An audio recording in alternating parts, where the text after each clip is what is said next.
One of my favourite Christmas songs has to be O Holy Night, but not for the reasons that you might expect. Did you know that this song was banned in many churches when it first started to be sung? So way back in 1847, in a small French village, a local pastor, there'd been a renovation of the church, and so to celebrate it, he asked a local poet named Placide Cappeau to write a Christmas poem to celebrate the occasion. And so Placide began writing this poem, and it was a beautiful little poem that he wrote.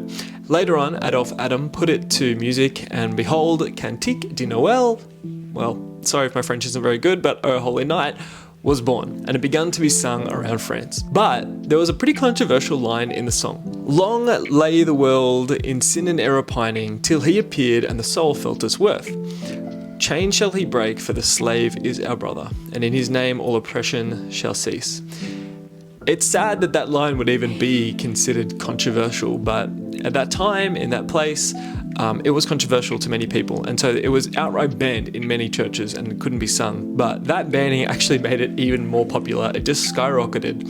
And this is important because sometimes when it comes to worship and songs sung in church, it can just be songs about making us feel good. But the reason this song became popular was because it had a radical truth that actually rubbed countercultural to its time.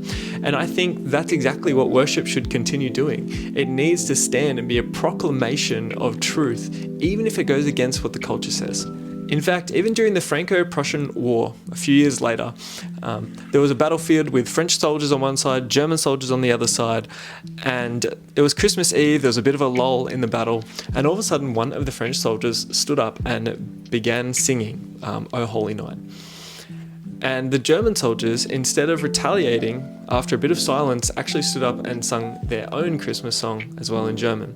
And it actually created a moment of peace in this battlefield. And I just think about the power of what worshipping Jesus can do. This is exactly why, when thinking about the coming Messiah, Isaiah wrote the words, "For to us a child is born, for to us a son is given, and the government shall be upon his shoulders, and he shall be called Wonderful Counselor, Mighty God, Everlasting Father, and Prince of Peace." So my prayer for you is that this Christmas season, you would worship Jesus again anew, that you would see him as the Prince of Peace he truly is, especially in the chaotic world we are living in now, that we would all experience the kind of peace that only he can offer, that he showed when he came to this broken world as a baby.